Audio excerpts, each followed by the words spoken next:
Liar. Everywhere. On netrootsradio.com.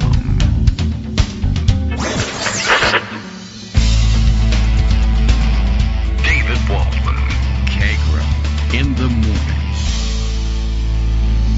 Now, here's David Waldman. Hey, good morning, everybody. How you doing? It is Monday, March 31st, 2025, last day of March.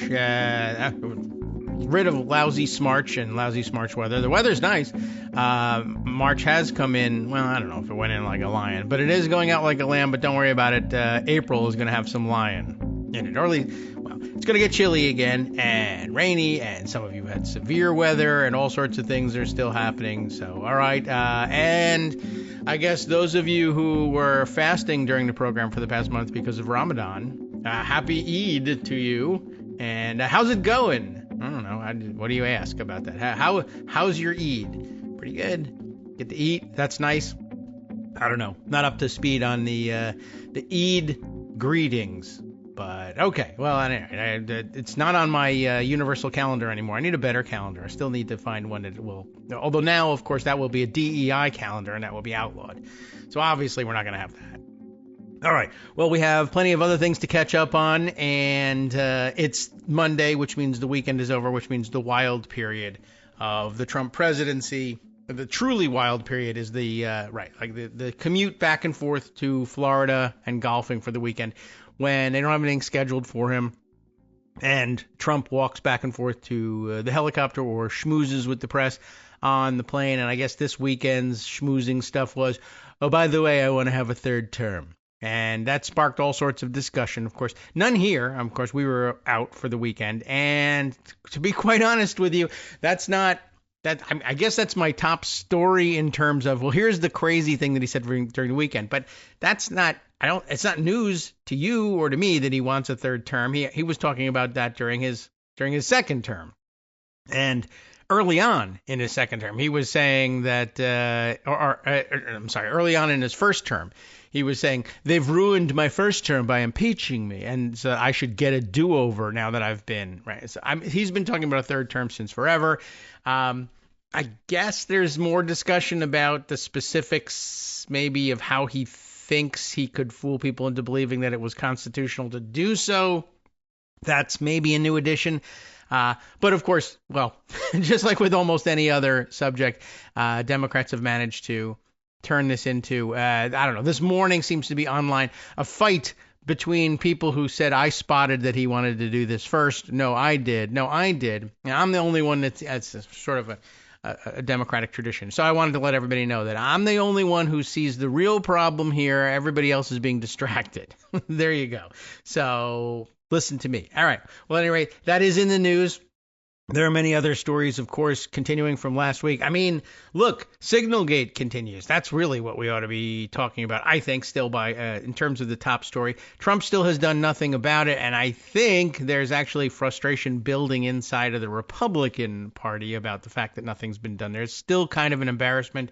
I think inside the White House, they've kind of landed on the idea that, okay, this will be Mike Waltz's fault. And then tomorrow is the election to replace him. And if the Republican there face plants, and there's every possibility that could happen. It's extremely Republican district, but things are not good for Republicans. And this isn't a very dynamic candidate by any means. Of course, over the weekend or prior to the weekend, we learned, also his wife does weird burlesque shows for children's charities, and also he's at the same time trying to ban drag story hour because children and something and dressing up weird. You know how it goes. All right. So a little bit of hypocrisy on top of the fact that he's not a particularly dynamic guy. A lot of backlash against what's been going on. And in addition to all of this, even though they're sort of landing on Michael Waltz as the guy to throw under the bus, he hasn't thrown him. And in the meantime, people are starting to think, well, maybe it's Pete Hegseth, really, or Tulsi Gabbard even possibly are the ones who should be tossed out. I mean, she's supposed to be directing the whole thing. She's the traffic cop of national intelligence. She didn't say, hey, don't have what are you doing? Shh, take this conversation elsewhere. None of that. Or she just wasn't paying attention, which is also bad. Pete Hegseth just has no idea what should and shouldn't be discussed on these channels. and really nothing should be discussed on that channel. But that's a third problem. But the fact that he hasn't resolved this thing and he just continues to go and play golf is beginning to disturb Republicans. All right. So there's lots of other things to round up, and you know whose job it is on a Monday to round them up. Of course, it's Greg's, and so we have, as we say, a light introduction for Greg as he comes in. We like to keep it, on the DL, as they say. Good morning, Greg. Wait a minute, Greg. I have to adjust my robes, and the crown is like tilted. That's So right. the scepter's really heavy. I understand why they hang the mace on the wall. Yeah, It's just like right. too You heavy. can't to just carry hang around holding it all day long. It's a good workout and all, but not everybody's Yeah. willing to do it. Okay. Well, it's very good for Hulk smash. It's very good for smashing things. Yeah. So, it was funny. We're using Zoom now rather than Skype. And one of the things about Skype is David and I can't really talk until I call in. You get the ringy-dingy sound, and then we chat. With Zoom, we actually, assuming we're awake on time, have a chance to speak for 1 or 2 minutes before the show. So it's the usual, oh, can you hear this? Is the sound too loud and stuff like that? Yeah. I mean, don't be Sound check. fooled, but it almost sounds like professional. But no, it's It sounds not. like we're Don't worry. trying to make it work. Yeah. And, it's not working. But And we know we that. are It trying. has to look Sounds seamless. It like has we're to look trying. like it's working without us really trying. Yeah. So that's enough of behind the scenes stuff. Check one. Yes. Check one, check two. It's Monday. Right. And the title of the last Pundit Monday of Roundup March. today is Scandalous White House Embroiled in Scandal. And you're right. One of the things about SignalGate is that it's not going away. I don't know who's going to wind up being thrown under the bus. No one knows. We do know Maybe that nobody. Trump hates firing people. He's scared of it. He Isn't that never something? did it. What a terrible catchphrase I have, given how little I enjoy firing people. I hate it. But yeah. he hates even more looking bad, and he's realizing that SignalGate makes him look bad. So he's got to throw somebody under the bus. Mike Waltz is still the odds-on favorite. Yeah. I mean, We could that throw was a the first tantrum. one that they landed on. And I don't know. Maybe I mean, Hexeth is the perp. Well-known. Gabbard is unqualified. Yeah. RFK Jr. is terrible. They could fire any of them. RFK wasn't on this chat, and I'd be okay if they fired him. Yeah, you son of a bitch. What do you think? Yeah, why not? I wouldn't mind. That would be an extra week of talking about it. He wasn't even on it, and you're firing him. That's outrageous. But he's I want to outraged keep them everybody guessing. from I other don't want them reasons. to know what I'm doing. I want to surprise everybody. Right. I mean, How about tariffs? I'll do tariffs tomorrow. What do I do? I don't know. Yeah. My aides don't right. even know what I want. That's true, too. That was another big weekend story that they asked the economists. So what's going to happen with the tariffs that are supposed to be announced on, I think, tomorrow, or maybe a couple of days into April? I don't know. For whatever reason, tomorrow would be a great day for it, April Fool's Day. But I think they pegged April 4th. And they seem to have it all planned out. I mean, they're wrong, and it's a bad idea, and they'll probably change their mind. But this is like the third time he's done it. But yeah, the economists from the administration on TV looking for polite ways of saying he's going to wing it. I don't know. I can't predict anything. Well, it's ridiculous. He said something like, and I forget who the clown was that they put on there, but the president has a lot to consider. He's got a lot on his plate, and he's got to weigh all the factors, and he hasn't made a final determination. It's only he's like out playing golf. the entirety of the economy, but whatever. It's like he doesn't do anything. He doesn't actually No. work. In fact, we don't even get footage of him playing golf anymore. It's very mysterious. His only working time is a 3-minute interaction with the press when he's on his way to play golf or on his way from playing golf. And he says something, and they feel like he's president, so therefore they have to cover it. Yeah. And it's usually stupid and substance-free and some sort of nonsense, like, I'm going to annex Greenland, and I don't really care what they want. Yeah. He has that, and during the week, the game is, we'll have him sign That's not an exaggeration, by the way. paper. And then he's right. No, not at all. I mean, I think He said anybody that. who's been watching TV, and that's how you know what's going on in Trump's America. Watch TV. Yeah, sure. I don't care. We got to have it. We just have to have it. It's national security. Never has been before. Staunch allies would let us put any kind of base you wanted there. No real reason to do this. Why do you want the headache? Still no reason, no answer given. Well, We I'll gotta give have you it. a couple of reasons. This is from Oh, Grist I magazine. don't want them. You don't want reasons? Yeah. I'll give you Yeah, reasons. they're dumb anyway. All right. All right. What do they Reason number say? one is beneath Greenland's ice lies a climate solution and a new geopolitical No. battleground. Modern society and the clean energy revolution depend on rare earth elements. Can Greenland help break China's stranglehold on the market? Are they sure it's there? Yeah. I mean, it's covered in ice. Yeah. Huh? Rare earth elements that make modern society possible. So Oh, that's Greenland's nice. dominant industry has long been fishing, Rare earth but fish. it has gold, it has rubies, Hmm. but rare earths. Maybe. That's what it says. Who According to says one this? Greenland official, the island possesses 39 of the 50 minerals that the U.S. has classified as critical to national security and economic stability. Well, are we sure? I mean, the The administration words says you're everybody's reading on Venezuelan. screen are made of the ones and zeros of binary code. They're also made of rare earth elements like the terbium in LED screens, Hmm. praseodymium in batteries, and neodymium in a phone's vibration unit. Depending upon where you live, the Huh. electricity powering the screen may have even come from the dysprosium in wind turbines. Who know? And also, Greenland apparently has What? orichalcum, the rare earth mineral from Atlantis that powered, everything. Yeah. What do they have in Wakanda again? All Yeah, right. exactly. Okay. Well, Vibranium. yeah. Thank you. I could not remember, but look, I'm not positive it's there. I don't know if this is like, are they? I can't tell. Are they serious? Geologists really say it's there, and Yep. then the Yep. the politics is unreasonable, or did Unlike the U.S., right? it isn't a question of trusting whether or not they actually delivered the paper, in I see. person and in real life. They really haven't. Greenland These is minerals sure they help build a have it. modern world, says Grist, and will be in Okay. increasing demand. They sit at the heart of pretty much every electric vehicle, cruise missile, advanced magnet, said Adam How do they Lajonas, work? a public policy expert at Canada's St. Francis Xavier University. You see, you can trust him, he's Canadian. Hmm. All of these different minerals are absolutely required to build almost everything we do in our high-tech environment. And China has a Well, stranglehold, who cares? 70% of production. Okay. And Uh, so EVs need them. And so President Musk says we have to have it. Why don't we have to have China? Well, too difficult to have Harder. an army. Yeah. Greenland doesn't have an army. Okay. Well, that's the answer. Right. The Can funny eat thing this about one rare up. earth elements is that they're not especially rare. Planet Why do Earth they is call them loaded that? with them. It's just that it's What? distributed really annoyingly, No. says this article. Miners have to process a lot of rock to pluck out praseodymium, neodymium, and the 15 other rare earths.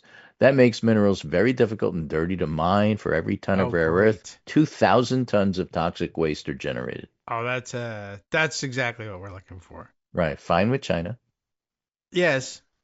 Right. But, Greenland doesn't necessarily want that kind of mining. So even though they have it, the Brown small land. fishing villages don't really want to be destroyed. This sounds like a video game. The small It doesn't. villages don't want to be destroyed by toxic mining. Hmm. Well, we have to have it. Right. Okay, that is understandable just in terms of, well, why do they want this? Oh, they want to destroy the environment and wreck everything for money. Oh, Right. And I this is getcha. scare Sure. quotes. But you want the good news, scare quotes, good news? Yeah, right. The Yes. melting ice sheet makes it easier to get these rare earths Oh, out. good. Well, it'll melt even So faster, it's or a we don't need it win-win. to. It's a twofer. No wonder the Trump administration is against anything that Right. helps the environment. I don't understand why you're opposed to this. Your Yeah, fishing village. it's Uh, blocking our ability to,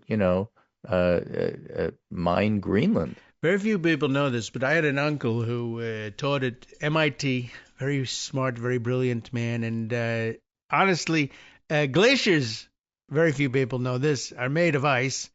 That's water, which is it's hot, it's Extremely cold. I wet. can't remember which. It's like the But wettest stuff yes. on Earth. Hmm. Hey, Uh, MIT was People of just in the water news. say that there's a lot locked up in there, but the water is where the fish live. And if you're a Yeah, fishing village, I don't yeah. understand the hesitancy. That's a Putin big says, word. well, if it were vodka, we'd be there. But no, it's just water, so we don't need it. But MIT was in the news. Did you Oh, see that? well, frequently in the news they innovate in many ways. Probably Yeah. responsible for discovering But what no, you can do they with were rare in earth the news in a minerals. very important way. How so? Lenny, the MIT physicist hired by the New York Yankees, What? decided that you could have a better bat, better mousetrap. You can have a better bat if you take the same amount of wood, but you put more of it in the head of the bat where it hits the ball. All right. So he legally, Yeah. totally appropriate according to uh, Major League Baseball rules, Mm-hmm. re-engineered Yankee bats so that they're thicker at the top and thinner on the bottom. Do they break? Does it matter? I guess not. No, but they hit home runs. All right. Yankees hit 9 home runs the other day, 3 of them by Aaron Tremendous. Judge, and they beat the Milwaukee Brewers. I think something like Yeah. 20-9 or 20 to What? 6, and then Really? 13-3 the next day. So the Huh. bats are working. I guess And so. Why didn't they not Aaron discover this Judge was earlier? asked about it, and he said, "Well, you got to thank Lenny." I guess you do. I'm amazed that didn't happen earlier. Or then again, I'm amazed that Moneyball didn't happen earlier too. Well, But still, nobody hired Lenny. how could that be? I mean, it's a club. This is Lenny's caveman 127 technology. pounds and 5'4", and nobody wanted him on their baseball team. Nobody wanted him on. He was the last guy in the shirtskins choose Yeah, up all the time. Except when he grew up, everybody wants Lenny now. sure. That's just the way it works. I mean, I just find that I kind of saw that movie. fascinating. Like, I would just think that, like, if you ask, I don't know, if you'd asked me last week, how could you make bats hit balls harder and farther? I don't probably weight the other end, I would Right. guess. So the MIT Yankees are off to a good start. I'm Why just that- saying. All right, congratulations to them. This is a long time coming. Okay. Usually the MIT winning sports team, this is no joke, Do they have because they're one? really good at it. Tiddlywinks. Oh. They've been the Tiddly champions for like years and years and years. Uh, Occasionally is chess, there but a lot of usually Tiddly. competition? I don't know. Yeah, right. Might just be But, MIT. It's an this is intramural. different. So, they mentioned MIT. I just thought I'd throw that in Great. I mean, also, if there's a way to get the rare earth, if we could get the rare earth, maybe without conquering peoples, that would be tremendous. there. We have to make batteries using common earth. Yeah, medium rare rare earth stuff is maybe is the way we should be thinking of it. And it's not even, I like it well done, but as you know. The big story in the news this morning actually has nothing to do with the United States, but it's still heartwarming. That's wonderful. Yeah. French far-right leader Marine Le Pen Ah. guilty of embezzlement and barred from seeking public office. Hey, that's a great idea. Yeah, a French court on Monday, Huh. that would be today, except they started sooner, barred Marine Le Pen from seeking public office. We're going to invade France. It's unfair that they start the day first. A French court on Monday barred Marine Le Pen from seeking public office for 5 years with immediate effect for embezzlement, a hammer blow to the far-right leader's presidential hopes in an earthquake for French politics. Although she can appeal the verdict, such a move won't suspend her ineligibility, which could rule her out of the 2027 presidential race. Yeah. It was a political as well as judicial temblor for France, hobbling one of the leading contenders to succeed Macron at the end of his second and final term, scheduled to last into 2027. So broad were the political implications, even some of Le Pen's political opponents reacted by saying that the court had gone too far. Oh, well. Le Pen herself wasn't around to hear it. By then, she'd already strode out of the courtroom when the judge first indicated that Le Pen would be barred from office without saying for how long. Although Le Pen didn't immediately comment, her supporters were quick to express disapproval. Orban is unhappy. Orban, okay. Yeah, in Hungary. Yes. Too bad. She's out. It's a sad thing for him. Trump may pardon her. Of course, that's possible. I mean, it doesn't have any effect, but it is possible he may try anyhow. By the way, she's also imprisoned for 2 years under house arrest, but it's the political ramifications that matter. Okay. I mean, they really threw the book at her. They said she embezzled all sorts of stuff in the European Union. How? All right. She was accused of having used money intended for EU parliamentary aids to pay staff who worked for the party between 2004 and 2016 in violation of the 27 nation bloc's regulations. And, of course, they denied wrongdoing. And yet there it is. And this is being reported in an AP because AP is not one of the big law firms that is kowtowing to Trump. AFP. So they have one of those as well. They just threw an F in there, and it's not just because they like dropping Fs. Yeah. Well, they could have been A and P, but that was already taken. All right. Well, Congratulations to France on that one. Well done. That's nice. They'll have to find another Nazi. Right. They probably And got of some course, around. if you did not see this coming, nobody did. This was like out of the blue.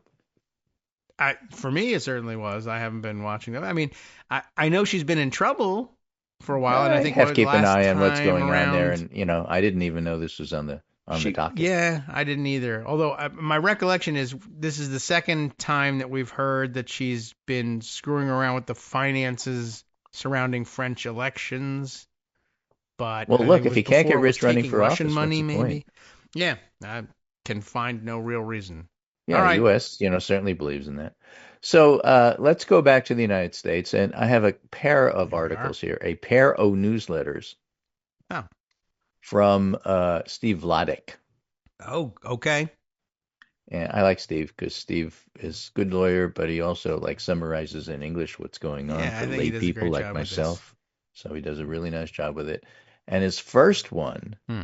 Yes. is how Trump is filing stuff with the Supreme Court. And the second one Hmm. is how everybody else is filing stuff against Trump in the lower courts.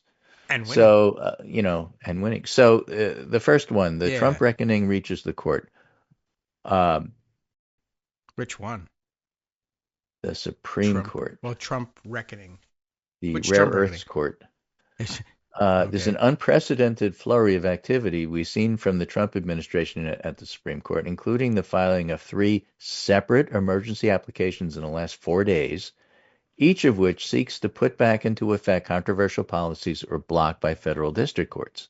Ah, Rulings at three different federal courts of appeals kept in place, and so that means Trump has been losing in court, yes. which is why his second piece about how often that's being filed is important. If we add in the three pending emergency applications in the birthright citizenship case, three for that alone, that brings the total to six pending applications in the federal government, with a seventh potentially on the way. Hmm. And this post has two goals. The first is to summarize the four different disputes across the six application, and the second Shoo. is to suggest, in contrast to the first Trump case to reach the court, these cases are the reckoning we've been waiting for. Well. Between Ah. them, and in one case all by itself, they ought to give us in the executive branch a lot more insight into just how much or how little the majority of the court's willing to stand up. Oh, One, okay. okay, the Yeah. three birthright citizenship cases. All right. They all seek to put into effect most of President Trump's efforts to limit birthright citizenship. Constitution says he can't, so that's why he's being sued over it. Yes. It's good reason to sue. As good as any. Oh, it's unconstitutional. Good point. Yeah. So I won't rehearse Why earlier didn't somebody posts tell here me about that? it, other than to note that the principal focus of these applications is not a defense of the policy. Oh. It's an argument against the nationwide scope of injunctions entered by federal judges Ah. in Boston, Maryland, and Seattle. Oh no, not Right? there. So across the country, it's being done. And they're arguing one judge can't stop everything. Well, but these Right. three judges in different locations can. And that's True. part of his second point. But You can't go about yelling at the judges and they're taking things into their own hands when it's like all judges all over the country. yes.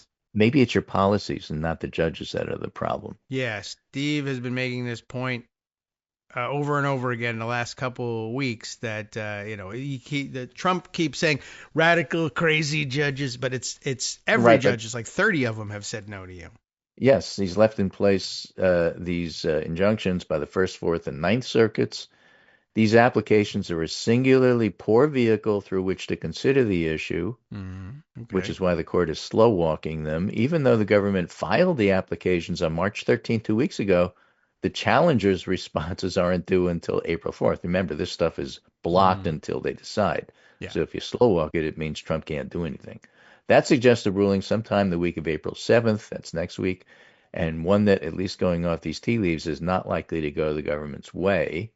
So that's the first one, the three birthright citizenship cases. Okay. The second broad group, the mass firing of probationary employees. Yes. In its emergency application filed on Monday, even before the Ninth Circuit had ruled on its stay application, the federal government principally argues that the plaintiffs lack standing to bring the suit one of those, I know what we did is wrong, but you can't tell me that things that drive non-lawyers nuts. Yes.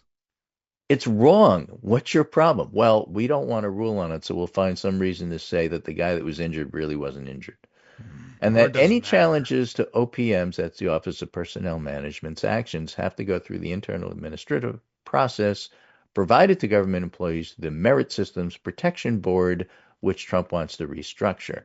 The Ninth Fire. Circuit denied the government's application by a 2-to-1 vote, majority concluding the government was unlikely to succeed on its standing, and the dissent focused entirely on standing.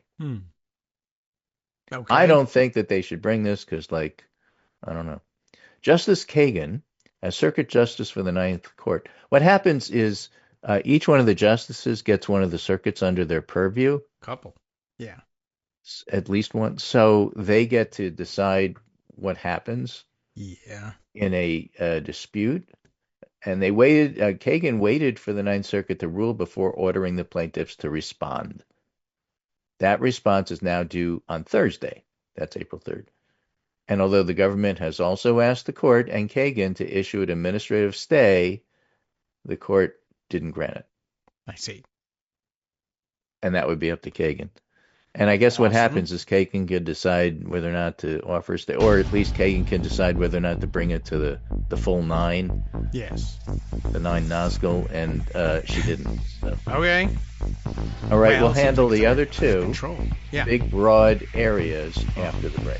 All right. I think that seems like, well, we have to. We can't, well, we could just talk right through it, but then no one will be able to hear it. It's important. You should listen Oh, we up. can hear ourselves. That's the important thing. Yes, right. We'll enjoy it. But then With we'll have to perfect recreate sound it for the rest quality. of you. And, no one else can hear it. Hi, I'm Scott Anderson, the guy that writes the daily summary for this show, Kagro in the Morning. Thank you to everyone that supports this show.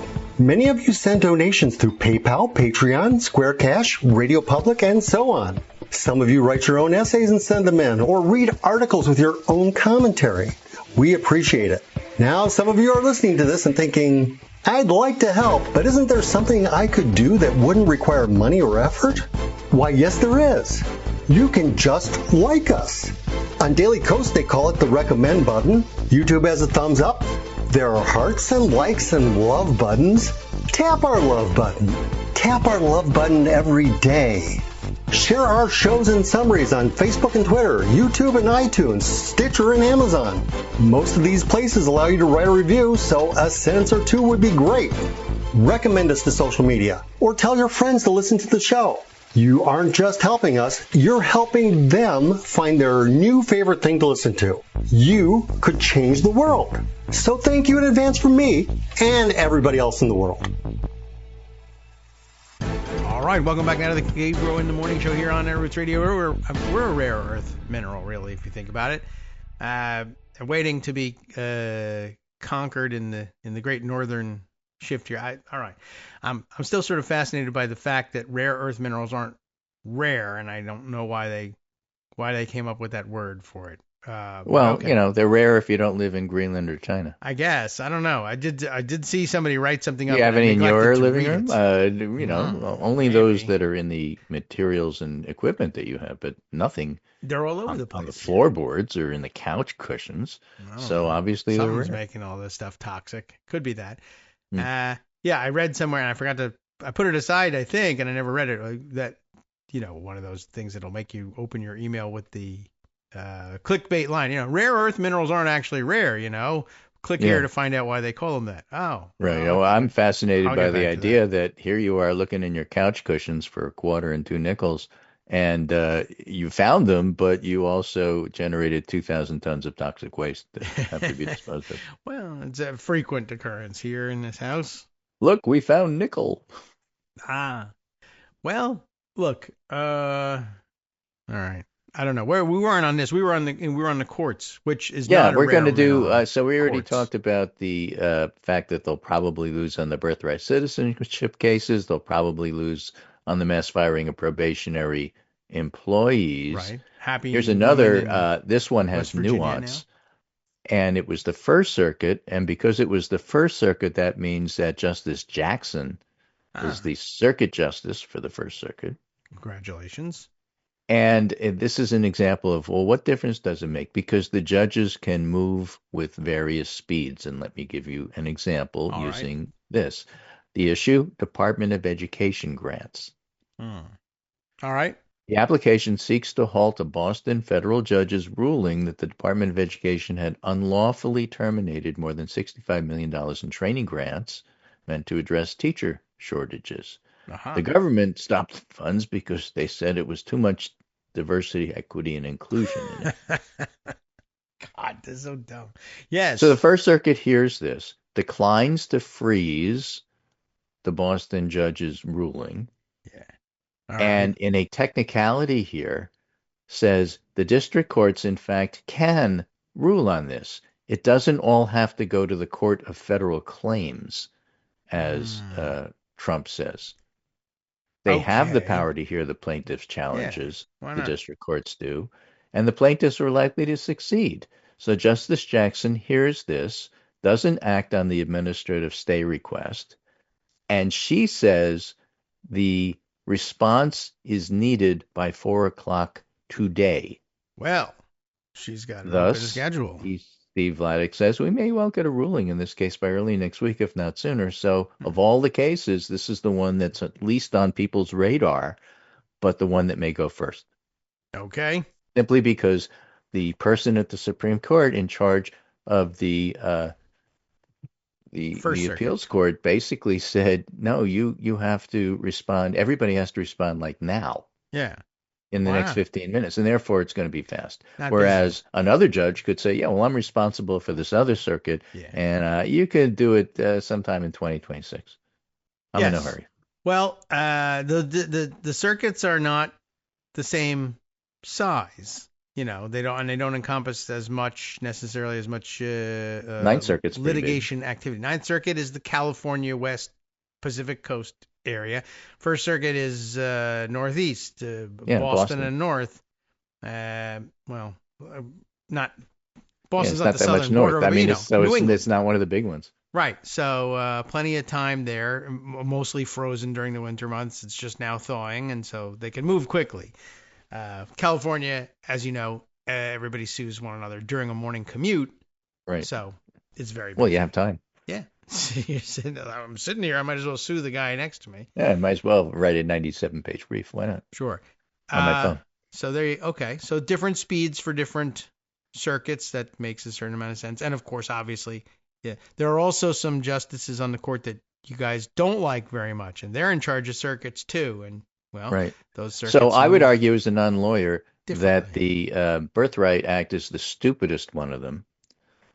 And Of the ones we've mentioned? Department of Education grants appears to be the most technically involved one, because you have to decide whether the district courts or the Court of Federal Claims really has jurisdiction. Yes. And the mass firing of probationary employees looks like a no-brainer, except that in the end they may wind up deferring to the government, because they often do.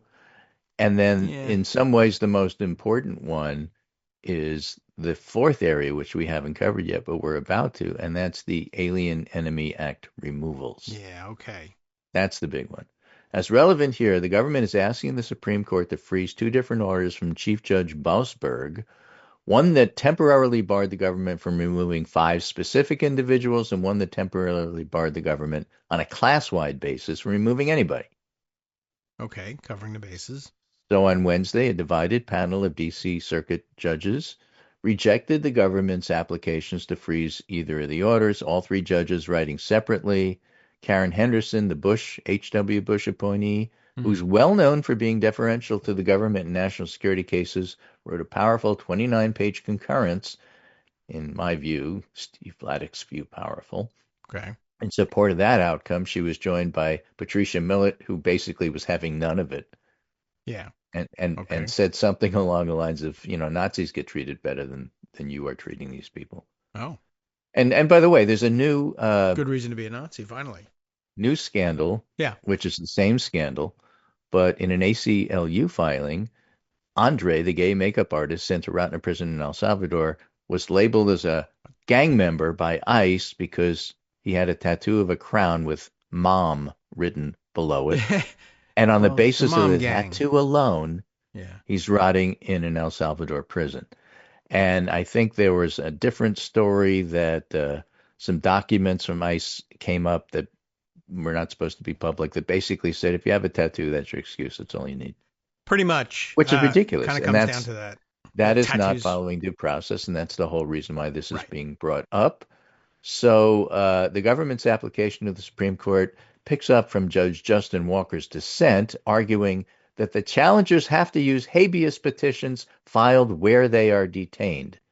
Yeah. In other words, this should have been done in Texas, not D.C., and at the very least, the nationwide nature of Judge Boasberg's second order is overbroad and should be limited. This is a Trump judge.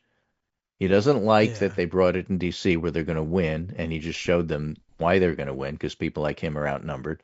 And secondly, that you can't be telling the president what to do. Only Judge Kaczmarek can tell the president what to do. Yes. I mean, so the whole thing is it's a stupid, Democratic but this president. is importantly stupid. Chief Justice Roberts is the one in charge here. So it's D.C., so it falls to the Chief Justice, and he immediately requested a response to the application, but it's not due until April 1st at 10 a.m. So by the end of next week, the court will have at least 6 fully briefed emergency applications covering 4 major disputes, and that's big. It's not like other cases aren't important, but with government continuing to pick up random non-citizens, the question of whether the government must provide at least a modicum of legal process. I hadn't read this part. Steve Vladeck also agrees this is the important one. Before removing individuals, especially those who end up in Salvadorian prisons, cuts to the heart of the rule of law. The technical argument that these claims must be brought through individual habeas is sufficiently tenuous that it would be incredibly cynical for the Supreme Court to use that reasoning as a basis for letting the Trump administration off the hook, even more so than using belated hostility to nationwide injunctions to put the birthright executive order into effect. So I don't mean to suggest the other cases are unimportant, anything but there's something fundamentally different about a dispute over firing government employees or canceling grants and disappearing people off the street without due process. Yes, I think everybody can grasp that. So I thought that was pretty cool. It's a really nice summary. He writes beautifully, and when you read him, you say, I'm not a lawyer, but I understand what he's saying here. Yeah, it takes a long time. There's not that much Latin. Right. Keeps it to a minimum. Yes. And habeas corpus is a Latin term I've heard, even if I don't fully understand what it means. Right. It's important. But it means, like, to me, as a layman, it means, like, maybe you get out of jail. Yes. Maybe it's your get out of jail free card. Well, Maybe. It's an out of jail thing anyway, or at least briefly. Yeah, you could be brought to court in chains, but you have to get out of jail. Let's produce the body. Yeah. Bring the guy out. Show me where he is. And that's important here because why?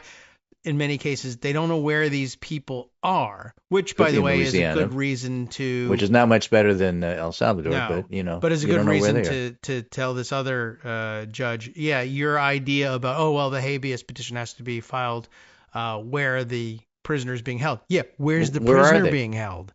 And if it's El Salvador, where do I file?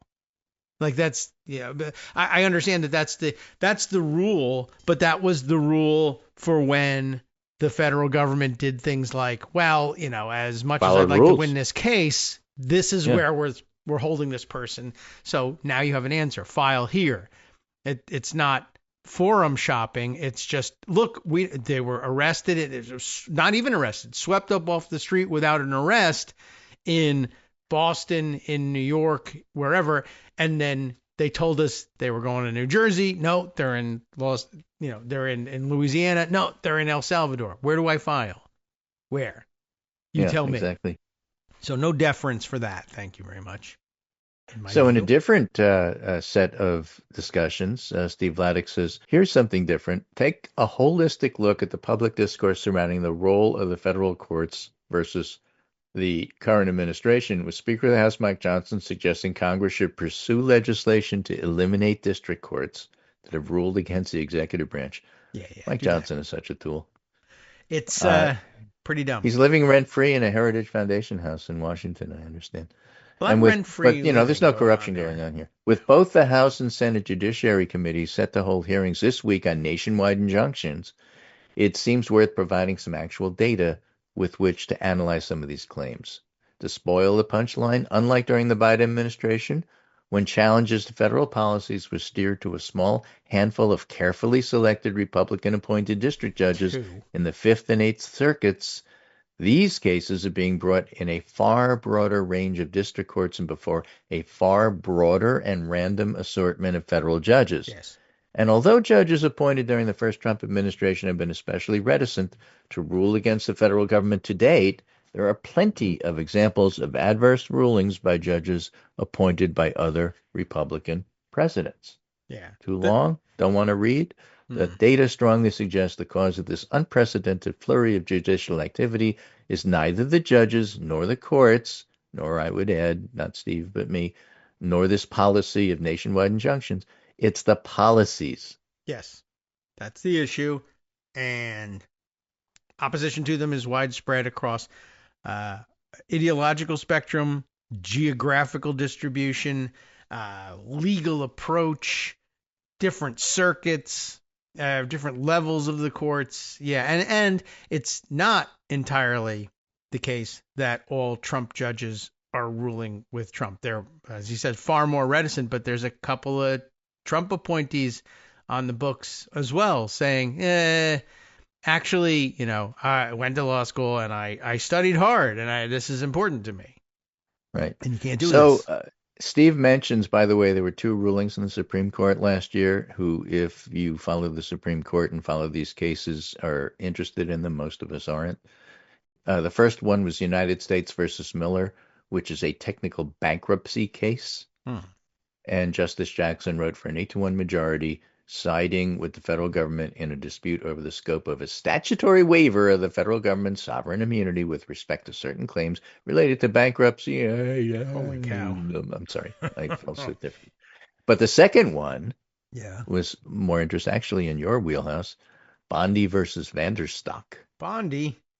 Yeah. For a 7-2 majority, Justice Gorsuch upheld a Biden-era rule from ATF subjecting kits to make ghost guns have the ordinary rules governing firearms apply, and therefore you can't do it without serial numbers. You can't make them like invisible. Okay. I mean, they're not invisible, but traceable. And who voted with the majority? Surprisingly, Gorsuch and Kavanaugh. All right. Probably both of don't whom want had to get dissented shot. from the August 2023 order. So sometimes justices can argue that really what they're doing is arguing the law, and you could just like senators argue for having discussion and then against the bill when it comes to the floor. People do that all the time. Yes. But just like with the senators, the real vote is whether you allow it at all. Yeah. And so your protestations that, I voted against it when it came to, well, that's not when it counted. Yeah. So the same thing with the justices, they can vote against it at the time and then vote for it later. And the final ruling is really what matters. Sure, of course. Whether or not they put it on the docket in the first place, and then after that, how they decide in the end. So are we seeing more rulings against Trump than against his predecessors? Yeah, but you have to put this in context. Trump signed his 100th executive order in 65 days in office, for example. So there's more material to challenge. Yeah. Biden signed 37 orders during the same period. Okay. And it's a busy period, to be sure. Right. You want to implement your agenda as quickly as possible. But yeah, not only is this an extraordinary number of them, but one, they are much farther reaching than most. And 2, sometimes have no real basis in reality at all, or assert powers that don't belong to him, or sometimes they don't assert anything in particular, but they sound like they're scary because they're addressing, he's talking about issues that are important to people. He's just saying, to the extent allowed by law, I want to maybe sort of kind of see if somebody would study changing that. Okay. Well. So another about question that. Steve asks, are the plaintiffs in these cases judge shopping? And the answer is no. Okay. Just about all of All right, these, good, that's it. Except for a few minutes in one case where it was filed after hours and everybody knew who was going to take the case, but then it was randomly reassigned 24 hours later, so that barely counts. No issue. None of the 67 lawsuits we found in which interim relief has been sought against Trump administration policies have been filed in a single judge division. I see. Right. Where, Kasmarek or the nutty lady in Florida is going to get it. It's none of those. Yeah. This kind of judge shopping is distinct from forum shopping, in which litigants with options pick where to file based on various factors. Now, forum shopping, arguably, is what the ACLU and others did in wanting the D.C. Circuit to rule on, disappearing people. Yes. Because it could have been in Texas because one of the people wound up in Texas. Yeah. But it could be anywhere that you have a connection. But, yeah, they decided D.C., and if it's justifiable, then it's legitimate. Yeah, if it's a federal policy at issue, you generally have a good shot. And that's different than looking for a specific handpicked judge. Yes, and it's very difficult to get that in DC's a crowded circuit. It's a full bench, and you really have no idea who you're going to get. Not at all like Amarillo, Texas. Well, for example, in contrast, a lawsuit filed by the Trump administration, the Justice Department. Yeah, them. They seek a declaratory judgment. It should be allowed to terminate collective bargaining agreements between 8 agencies and dozens of affiliates of the American Federation of Government Employees.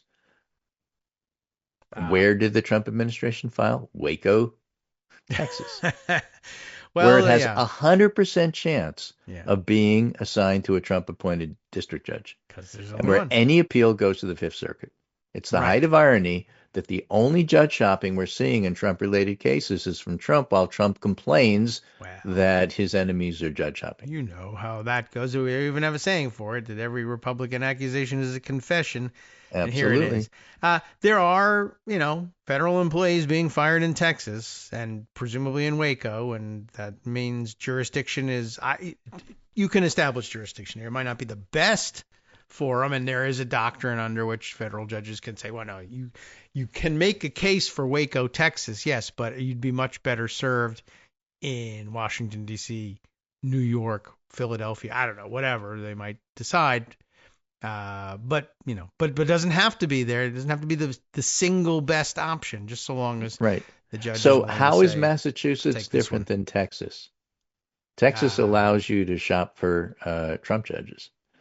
Massachusetts has some of the only single judge divisions in the whole system.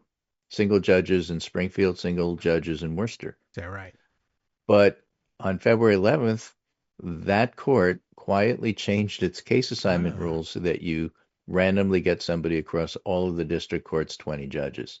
Mm-hmm. So if you file in Springfield, you're not going to get the same judge. If you file in Worcester, you're not going to get the same judge. They went out of their way to stop judge shopping, whereas Texas encourages it. Yeah, and I guess it's a circuit the Texas division, rule. the Texas area, so it's a circuit rule. Yeah, so down in the Fifth Circuit, they like the way this happens. Yeah. They enjoy. And in the First Circuit, they don't. Overturning precedent, and right. They up in New England, they said, all right, well. It looks unfair. It has the appearance of impropriety. So we're going to get rid of it. So we will change the rules and get rid of it. Right. And Texas said, I think we're going to shoot you. Yeah. Now, are the plaintiffs in these cases brought against Trump actually doing forum shopping? We know they're not doing judge shopping, but are they doing for it? Well, yeah, they are, but to a lesser degree that we saw in years past. Yes. Well, Trump has appointed plenty of judges to those fora, so... Right, because in the Biden years, when Trump people were bringing these suits, the vast majority were filed in 2 circuits, the 5th and the 8th. Yeah. Mostly to try to get into the 5th. Yep. Very Number heavily 4, packed. Which judges are ruling against Trump in these cases? He always calls them far left judges. And Laddick says, I don't mean to overstate the point. The vast majority of rulings against Trump, 37 out of 46, have come from Democratic presidents. Yeah. But those same judges are also responsible for 10 out of the 21 denials of relief. So they're being fair. They're being, by the dare numbers, I say it, anyway, judicious. Yeah. Well, That's the difference. if not judgmental. You can usually predict how, and there's two different ways of predicting these things, two kinds of predictions. You can usually predict what sort of decision you'll get out of a Democratic or a judge appointed by a Democratic president, and you would then look at the law and the precedent controlling and say, and maybe the judge's own writing and say, from this I can discern the probable outcome. Whereas with the judge shopping situation and the Republican nominated judges, and particularly Trump nominated judges, you just say, well, I know what Trump wants the outcome to be, so it's going to be that. The only question is, what ridiculous thing are they going to invent that is supposed to serve as the legal reasoning for landing there? Because I can't imagine what it could possibly be, because the president isn't immune from things. All right, well, so the predictive game isn't what's the outcome, it's how are they going to justify this nonsense. Yeah. And since there's no roadmap to it, all you can do is say, all right, well, Trump judge, the likelihood is 75% or better, higher with certain judges, that Trump wins. I just don't know how they're going to justify that. So the last piece here that I'm going to talk about, let's see if there's any others. There may be, but this is the last one he covers in depth. Is actually a real technicality one. Okay, we're ready. If a district judge makes a ruling, then there can be an appeal. Yes. Or otherwise known as appellate review. Yeah. Otherwise known as the circuit courts, right? Yeah, that's where they go. So one of the complaints in the Trump administration is that these judges are doing things that insulate their rulings from appeal. How do you do that? Because if you issue a temporary restraining order, you cannot appeal that. Right. If you order a preliminary injunction, you can. Yes. So their complaint is, well, the judges are doing temporary restraining orders instead of preliminary injunctions, and they're making it so it's harder for us to get relief right away. Boo. No, yeah. But in fact, Steve Vladeck explains, this is a fundamental misunderstanding of how time-sensitive civil litigation works. Yeah, it is. Temporary restraining orders are supposed to come first. They're supposed to be limited. They are. And that's why they're not subject to appeal. They expire before appeals can be had. And nobody is extending them. So the only time you do a preliminary injunction is when that's been settled in some way, shape, or form, or that you give the judge more evidence to make an actual ruling. Yes, that's, I guess, your first stop on the due process train. Like a temporary restraining order is quick and easy-ish to, the burden of proof is not as high, but that's because they say, well, you got 2 weeks to bring me better proof, and if you do, I'll give you a preliminary injunction. Right. Now, there is a new wrinkle here because the role of the temporary restraining order coming first and then a preliminary injunction coming later if needed, which can be appealed, that's established. What's not established is, on rare occasion, one of these circuits will issue what's called an administrative stay. Yes. And that's like really murky because there's no policy that says that the lower courts could do this. And how this applies and whether or not, I don't think that's appealable either. And the only people really doing it are Texas district judges anyway. Wow. Usually against Biden. Yes. So that's another wrinkle, but there is a process you're supposed to follow. And when it comes to Trump, they're following it to the letter. So no complaint here. You lose. Yeah, your complaint is rejected. Yeah, it's as it should be. Yeah, I mean they leave out the context. The biggest piece of the context is that they're giving temporary restraining orders left and right, and we don't get a chance to appeal them because they're not appealable. They're not, because by the time you write your brief, they're over. That's why they're not appealable. Steve Vladeck adds just one last lawyerly caution, as lawyers tend to do, in looking at the volume of these cases, which is what we've done. just keep in mind, not all cases are equal, and some are a lot more important than others. But nonetheless, that's the lay of the land at this particular point in time. Okay. Well, good. I'm glad that these things are underway. But Steve's been great at pointing out the wide variety of judges that are ruling in this way that are upsetting Trumpers or other conservatives. Your complaint on Twitter is rejected for not being substantive. Yeah, basically that's it. They're judge shopping.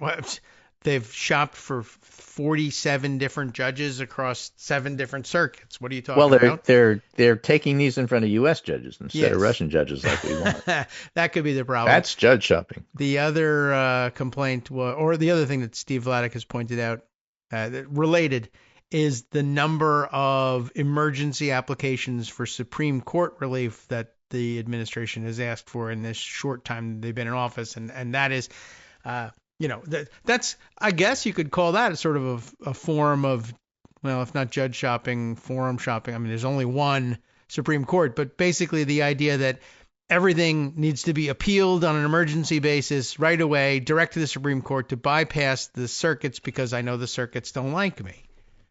Well, not everything can be an emergency, or else there's no emergencies.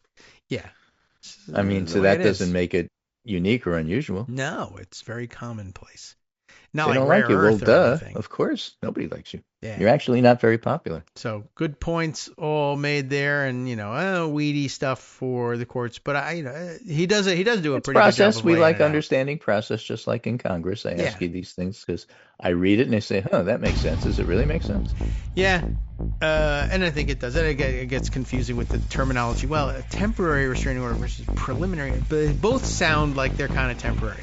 Well, one's more temporary than the other. That's all. Which one is the most temporary? The one with temporary in the word and the name. Yeah, okay. Got it. And all right. Well, we'll keep an eye on this stuff. And why don't we keep another one on it Wednesday? What do you say? Right. Wednesday, we're going to talk about the big elections tomorrow. Didn't have time for that today. All right. Welcome back now to the Kagro in the Morning Show here on Netroots Radio. Ladies and gentlemen, the meeting has ended. And so all of the links are being moved over to Team Chat because Zoom makes it more difficult to do the things that you want to do. Just that's the ad we're doing for Zoom here. All right, and it looks like they are over in Skype land, where Skype is owned by Microsoft. They would like to let everybody know that you're being moved to Microsoft Teams instead. Don't leave and use Zoom. Stay here and use Teams. But we have done the opposite. We went forum shopping, and Zoom is where we landed. Okay, so I think, let's see, that's a good start on things. Just to circle back around to Trump's third term. He can't do it. You know it. You've read the Constitution. But,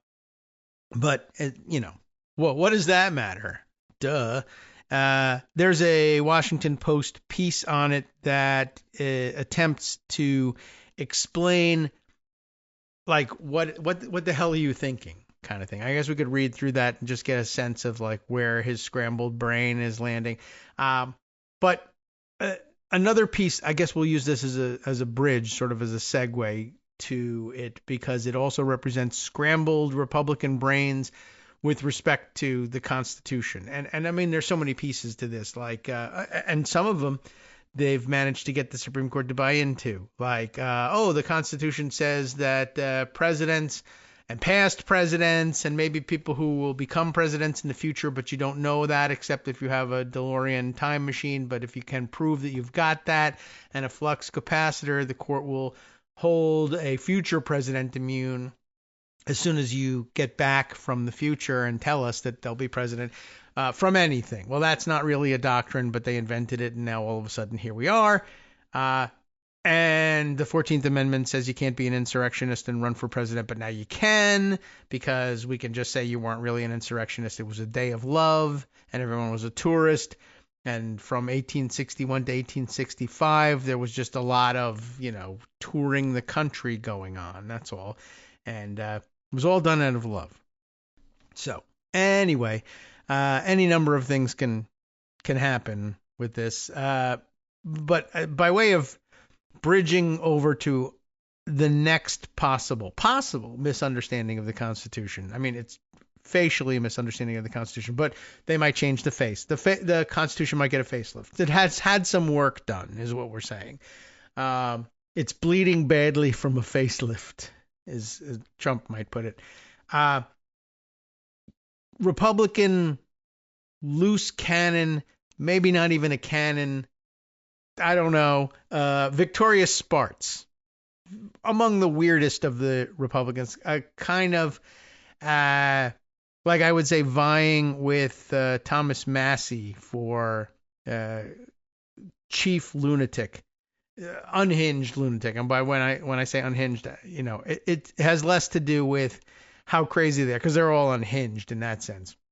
When I say unhinged, I mean unconnected to the rest of the body of congressional Republicans. They don't know where she's going to end up.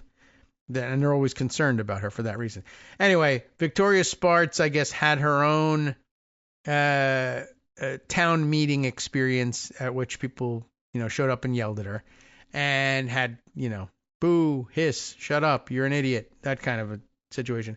I didn't see the question, but I saw the video clip of her responding, as she appears to have been asked about the deportations. They certainly got kicked out of the country, but we need a new term: abductions, really, disappearances of Venezuelan immigrants, Venezuelan asylum seekers in many cases, swept up because they had tattoos of any kind and ended up in El Salvador. And they're asking the question, like, what the hell's going on here that you can arrest people without arresting them? I mean, that's a term of art by itself, by the way, arrest. Handcuffing somebody and throwing them in a van is not an arrest per se. It's an abduction, a kidnapping. What differentiates an abduction, which I might do, I mean, I'm not advocating it, and it's not the way I want to spend my day, but should I execute an operation whereby I jump out of an unmarked van and approach somebody out of uniform? And by the way, I mean, that's the way it would have to happen. I don't own a uniform. I could go upstairs and get the kids' scout uniforms, but that's not going to help me any. I don't have a police uniform. I don't have a military uniform to use for this effect. And my van is unmarked because it's a minivan. But, if I went out there and I grabbed somebody and I zip tied their hands behind their back and threw them in the van and left, people would say, 911, I've witnessed a kidnapping. Whereas if people jump out of a van marked police or FBI or something like that, and they have clearly identifiable uniforms, they got the badges, could they be fake badges? Sure, they could. But they're making a representation that they're acting, as they say in legal terms, under color of law. It looks like they're people of color of law and not people of crime. Difference. And, they appear to be acting under a certain authority that's supposed to reassure you that certain things will be done, like you will get due process. Why is it that some people can jump out of a van, grab other people, handcuff them, and leave without being accused of kidnapping? The answer is because those people have been charged with the responsibility for doing such things. The people that they grabbed, there is a warrant for their arrest. How did they get the warrant? Prosecutors went to a local magistrate judge, or in federal case, a federal magistrate judge, and demonstrated probable cause for believing that this person has committed a crime and needs to be arrested to face the charges of those crimes. Of that crime. And the sworn police officers who have been through training and have been certified as having completed that training and are administered an oath of office, et cetera, et cetera. All these things can break down. You could be cheating in your training. You could have your fingers crossed behind your back when you take the oath, but, there's repercussions. I know it's difficult to believe with police, but technically speaking, someone is supposed to be able to hold them to account. You keep breaking your oath of office. You keep violating our policies. You're going to be disciplined. We're not going to tell anybody that they were disciplined, or we may purge your files, or we may promote you to Congress or something like that. But there's supposed to be repercussions. It's when people jump out of vans and they don't show badges and they don't have uniforms and they don't identify themselves. That's a problem.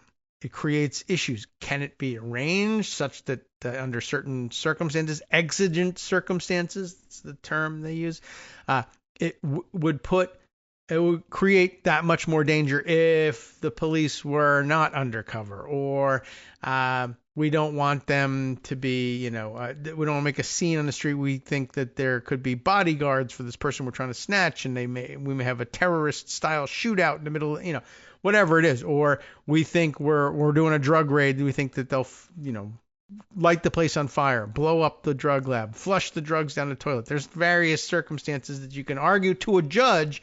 We have to execute the warrant this way. But there does have to be a warrant. And with these abductions, 1, they aren't showing any warrants. 2, they're not showing any badges. 3, they're wearing masks and covering their faces. They're not identifying themselves as police officers initially. It's very frightening. And then, of course, what happens? You get this person snatched up off the street. They're supposed to be brought again before the magistrate judge. There'd be an arraignment. I'm going to tell you what the charges are against you. This is the place where we're going to hold your trial. We arrested you here for a reason. And these are the charges you face, and you're entitled to get a lawyer, and we'll work it out. And in court, if an open court, even with all the pro-government bias that lots of courts display, and the preferences for, or the deference that they give to the government, you still have the opportunity, however shallow it is, to challenge all of this. If you're not given that opportunity ever, and nobody knows where you are, and you can't talk to a lawyer, and you find yourself head shaved and in El Salvador for some reason, all of a sudden, right, how can that be? What you're missing there is due process. What is due process all about? It's about making the difference between snatching people off the street and effecting an arrest. You've told the judge what it is that you want to arrest this person for, and proven to them that there's a pretty reasonable basis for believing they did this crime, and a promise to hold them to account in a court of law later on. And without all of this, it's just body snatching. Due process is the difference between body snatching and arrests, and a number of other things. But to get back around to Victoria Spartz, she's being asked, what about all these snatch and grab situations, people being snapped up off the street, et cetera, et cetera. Now, you also have seen a lot of polling in the last couple of weeks where they ask people, well, what do you think about this hardline immigration policy, or deporting people out of the country, or even deporting Venezuelans to El Salvador, which is kind of, at best, maybe about a quarter of the context of all of this stuff. Like, what do you think about deporting Venezuelans to El Salvador? Most respondents probably to something like that are like, Venezuela, El Salvador, what's the difference? Spanish, Central America, what do I care? Well, not Central America. Venezuela's in South America, never mind that, but they both speak Spanish, true. Totally different countries. And, but it's just like, look, where should Venezuelans be deported to? Venezuela, if you're going to deport them. Why El Salvador? But making people care about that is a separate, I don't know if you can do that, but you can see why they might dismiss that in their minds. It's wrong, but they would dismiss it. But what's troublesome, we find out, oh, well, this person was grabbed on the basis of this tattoo. See, now here, when you're talking about that stage of the game where you go to a magistrate judge and show probable cause, I want to arrest this person. I want to use the might of the state, the ability to shoot people if necessary, as police have, to grab this person off the street. We'll show them the badge and everything, but then we'll prevent everybody else on the street from interfering with the arrest. Yeah, we'll handcuff them behind their back, but they'll know that they're guaranteed an appearance before a judge, then, there'll be a trial and all of that stuff. So, they should not protest. Don't resist arrest. Well, why would somebody resist arrest? Not a good reason. Do you understand inherently why people would resist that? But, to the extent that they're going to be responsive to logic at that point, you say, well, listen, you get a right to make your case before a judge and jury, save it for then. Don't resist now. And the trade-off is supposed to be then we won't bash you over the head or beat you up or deprive you of sleep. But now we do that anyway, thanks to the Supreme Court. But the idea is that there's a certain trade-off. If you're being snatched up by people who say, I don't know whether you're going to see a lawyer, probably not, and I'm going to send you out of the country, but not to your home country, to some other country, which maybe for Venezuelans might even be something of a relief at first, till they find out where they're going. But yeah, I mean, the way to get people to listen to the argument, don't resist, is don't resist. You'll have an opportunity to vindicate your rights. You will not have an opportunity to vindicate your rights under this system. So that's going to be dangerous in its own right. They very often will remind people that due process is both for the protection of the defendant and their rights, but also for the protection of the police, so that it doesn't become widely known that this is it. If they're coming to snatch you, there's no reason to expect you're going to have a chance to vindicate your rights. So fight to the death right here on the street every time. We don't want that. So you try to guarantee due process to people so that there's no incentive to just come out shooting every time. That's like being forgotten here. Meanwhile, Victoria Spartz is being asked about this. And why don't these people, what happened to due process? See how important due process is? It demarcates the difference between kidnapping and arrest. It de-incentivizes street murder and the gun battling against agents of the government or whoever's doing all this snatching. Why no due process? And Spartz, angry with the jeering crowd, says, you, in her accent, I think she's Ukrainian originally, which is weird and unusual, or not weird or unusual. Those are two bad words for it. But well, ironic would be one thing, but gives her some accented speech, but also you'd think she'd be maybe more sensitive in a way to, hey, we came to this country for its due process. I love it. But apparently not. And she says, you violated the law in this country. You violate the law in this country. You're not entitled to due process. Like this is the punishment for breaking the law is to keep due process away from you. This is a prize that law-abiding Americans get, and if you break the law, we're going to punish you by taking away due process. But no, that is a fundamental misunderstanding of everything, the American system, but just like legal systems in general. Like if you break the law, no due process for you. Well, for one thing, how do you know someone has broken the law unless there's due process? Like I arrested you, that's true, but being arrested doesn't make you guilty. You all know from police dramas that you're innocent until proven guilty in this country. Less and less with each passing day, it seems.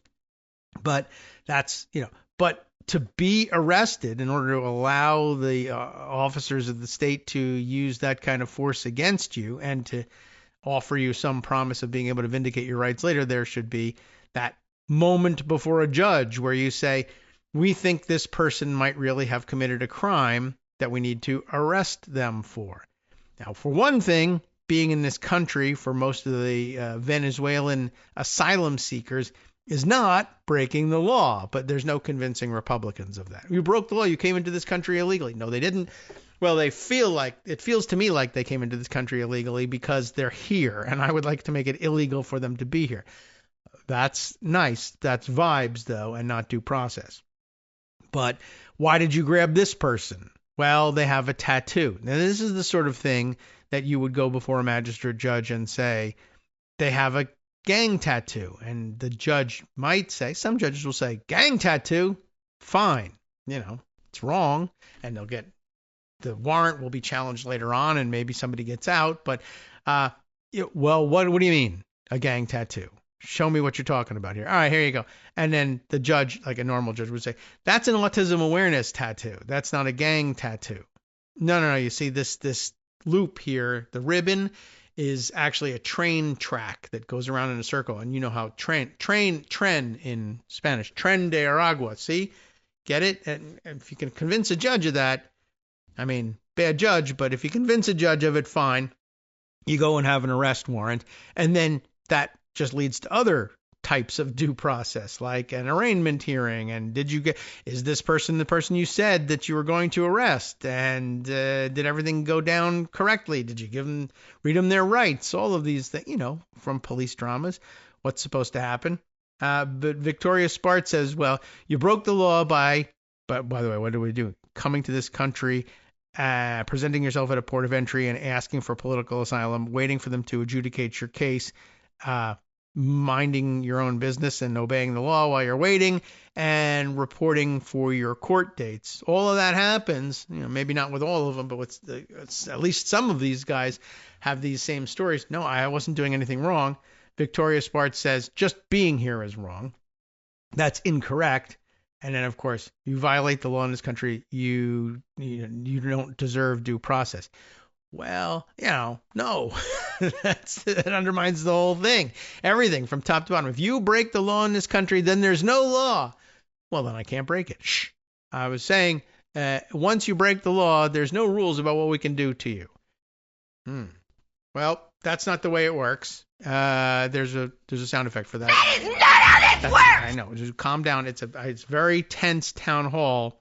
True, but we don't have to be yelling. Even though she's yelling, the most absurd thing you ever heard in your life. If you break the law in this country, you're not entitled to due process. Well, no. Top to bottom. We don't know if you broke the law unless there's due process, and there's no way to hold you accountable unless there's due process. And unless there's due process, everybody doing these jump outs, I mean, you begin to see why they're wearing the masks. It's very, very, very, very dangerous for these officers to do this stuff if word gets out that there's not going to be any due process. So they've been using this, by the way, against both in the immigration. Well, I guess it's all in immigration context, isn't it? They're using it against Central American asylum seekers, and they have, importantly, been using this against Palestinian protesters, or at least pro-Palestinian protesters who are pro-Palestinian. They're not all necessarily Palestinians, but in many cases, when we're talking about foreign students who are here on student visas, they are jumping out and grabbing these people because they've done, for instance, the woman at Tufts University, done things as horrific as publishing op-eds that have called for, let's say, holding the Israeli government accountable for its actions in Gaza. Well, some more stridently than others, to be sure. Some with which we might find disagreement, sure. But again, they are op-eds. And could there be other things going on? Are they snatching up other people? Yeah, they're absolutely snatching other people. The one we saw on camera was an op-ed writer, and they are dragging them away with the accusation that they are in the country illegally. Now, this has also led to an interesting turn of events. And this one, let's see, I must have put something away about this somewhere. But of course, it's been buried in a wave of other news items. But I know that I discussed it over the weekend on Blue Sky, that I read elsewhere. The practice appears to be, they've found, and we've mentioned this before, they've found in the law somewhere, and I guess in part under the Alien Enemies Act, that, and elsewhere, that the Secretary of State, under some section of one of these emergency alien acts, I don't think it's the original Alien Enemy Act, but I don't have the citation in front of me, but the Secretary of State is imbued with the power to what should be extraordinary and very rare circumstances, sort of override all of the normal due process and the normal process by which the bureaucracy would take care of deciding who is and isn't in violation of their visa terms, right? You get a 6-month visa for something and 6 months and 1 day passes. Somebody makes a determination. The calendar says you've overstayed your visa. Something kicks into gear. They go and they try to find you. You're on a student visa and you drop out as a student. Technically, you're supposed to then leave the country shortly thereafter. You've now invalidated your visa. It's time for you to go. Elon Musk, it didn't work out the way it was supposed to, but if you're here as a student and you lose your student visa, you're supposed to go. So fine. But then there's also this power that the Secretary of State allegedly has to say somebody who otherwise appears to be here on legal status, and they've got a student visa, they're a student, they're just outspoken, and in my view, as Secretary of State, and you're supposed to take yourself seriously at that level, Secretary of State of the United States of America, I say their continued presence here in this country poses either a national security risk, or you can even say it's an embarrassment to us in the international diplomatic scene. We have sensitive negotiations going on with you name it, Russians, Afghans, Salvadorans, the Maldives, our invasion bingo country of the day today. And this person is a dissident from the Maldives, and the government of the country requires that they be returned. Now, we usually would say, well, now, being a dissident, now, come on, now you should be able to seek asylum here in the United States. If the importance of returning this person or expelling this person, at least from the United States, outweighs everything else. It's so sensitive. They have all the rare earth there, let's say. Whatever the reasoning is, the Secretary of State can take it upon themselves to say, that's it. It doesn't really apply. Nothing else applies, but this person has got to go. So that sounds like it should be something that's pretty rare. But it doesn't say how rare it's supposed to be. It just is implied. And so Marco Rubio has been saying, for national security reasons, this person wrote this op-ed and it's made a lot of people mad. It hasn't, but it could. And some of those people are important. They're not, but they could be.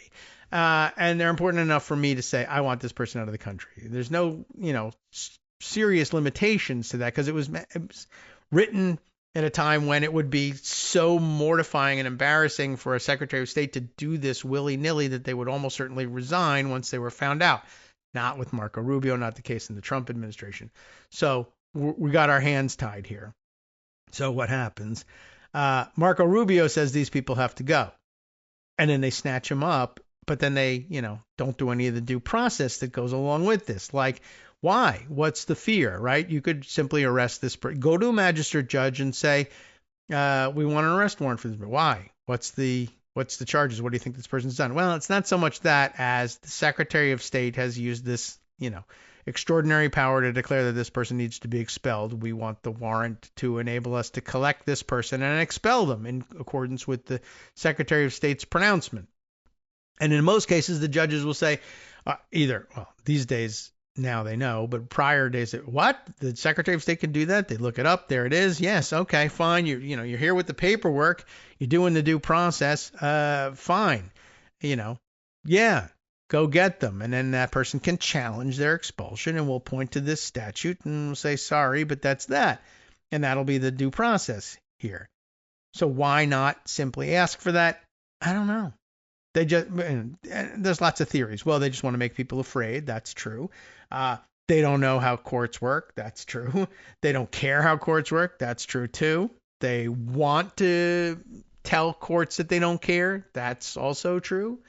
Lots of reasons, but they could cover their legal bases and not even lose time. They're just not doing it.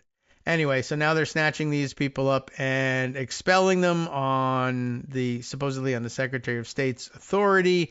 And sometimes it's because they've written an op-ed. Sometimes it's because they have a certain kind of tattoo.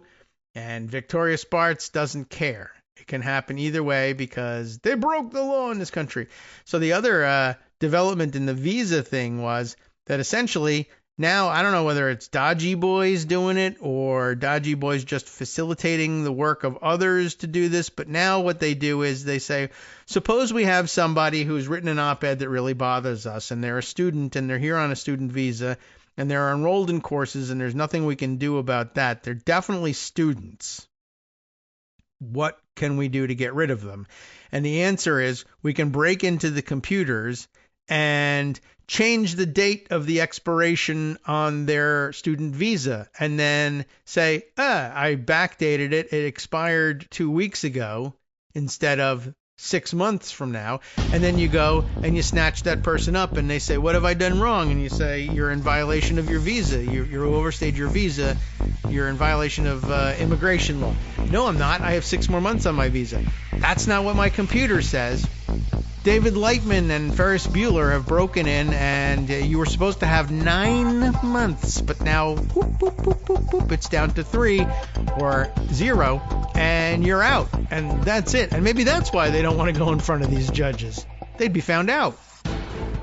Hi, everybody. It's me, David Waldman. Yes, the same guy who interrupts you all the time. Interrupting you one more time just to tell you again, another reminder that your contributions are what keep this show on the air, and Patreon.com, Patreon.com, is still among the easiest ways to make the sustaining subscription donations that keep us afloat. Are you ready for the pep talk about how our Patreon campaign is still going strong and growing? Well, too bad. Yeah, the plain fact is we actually are headed in the wrong direction, and whereas we once had about 175 monthly patrons, we're now actually down below 150. Time to recruit some more. Not exactly the kind of news I wanted to share, but there it is. For those of you in a position to support the show, Patreon.com does make it easy to make those secure, recurring monthly contributions to do so. Patreon.com/KagroX gets you straight to our donation page. We've been through a lot together. The worst of the pandemic, we hope. The worst of the insurrection, we hope. So go ahead and treat yourself. You don't need an excuse. Give yourself the gift of a little something you enjoy in life. Support the show. And of course, if you happen to prefer using PayPal or even the Square Cash app, we're up and running on those options too. So thanks again, everyone, for all your support. We couldn't, or at least shouldn't, do it without you. Hope you'll be on board soon too. Thanks for all your support. All right, welcome back now to the Kagro in the Morning Show here on Netroots Radio. Let's see. So, just on our way into the break, I finally got around to introducing this other one of the pieces I wanted to read to you, and that isn't even the one I wanted to transition to. But this comes from what is this? Zeteo.com, not Ziti, like the lovely pasta dish, but Zeteo, Zeteo.com, and I'm not even certain what we're looking at here. Looks like Substack-y, but is this an alternative to Substack? I'm not really sure. Zeteo is a news media organization, it says here, that seeks to answer the questions that really matter, that's a good set of questions, while always striving for the truth, and I'm for that too. Founded by Mehdi Hassan, Zeteo is a movement for media accountability, unfiltered news, and bold opinions. How do you like that? Over 382,000 subscribers. Oh, and it is a Substack. So that's the name of Mehdi Hassan's Substack, is called Zeteo. And I can tell that now by having clicked through to this thing, and then it says at the bottom if you want to subscribe. By subscribing, I agree to Substack's terms of use. So there you have it. So far, nobody has really convinced all the people who fled X to also flee Substack. But, what can I tell you? That's not my job. Anyway, I got to read you this because this is of some interest. Over in Zeteo, this thing has been written by Prem Thakur. I hope I'm pronouncing that somewhere in the neighborhood of the way it's supposed to be done. The surname is Thakker. Just 2 Ks. Don't get carried away now. But here's the scoop. It says so right in the headline. Scoop. ICE revoking students' immigration statuses without their or their university's knowledge. That's, I guess if you have been an international student, that will make a little bit more sense to you. Well, what does the university have to do with it? Well, of course, I guess they sponsor the students such that the visa could be, they're a legitimate enrolled student. They certify that to the government. The government then says, fine, student visa is appropriate. Boom. Never seen anything never seen something like this, says university officials about the secret targeting of Middle Eastern students in particular. This is how they're using this this system, which isn't even a system, against the Middle Eastern students versus the Central American migrants and asylum seekers. So Prem explains it this way over the weekend. In a developing story, and I'm sure we'll be seeing some other reporting about it from other larger outlets, it appears the Trump administration is quietly targeting even more students for deportation and doing so in a way that is taking universities and the students themselves completely by surprise. In other words, you think you are in legal status, and then they just rug pull the legal status on you and then arrest you for being outside of legal status. And it's not supposed to work that way. I won't say how's it work. And it's damn close in feeling anyway to one of the other things that the Constitution is supposed to prevent, ex post facto law, right? I was in legal compliance with everything. Well, we erased your legal compliance, so now we're arresting you for being out of compliance. Well, how about a phone call? Like, we're revoking your visa, go home. I probably would.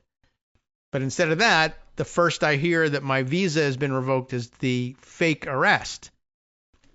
Anyway, according to documentation seen by ZTO and interviews with university officials, the administration is deploying the rarely used risk to foreign policy immigration provision that they used to detain Mahmoud Khalil, the first of the celebrated cases here, but not the first of the cases, as I understand it, to now target students across the country.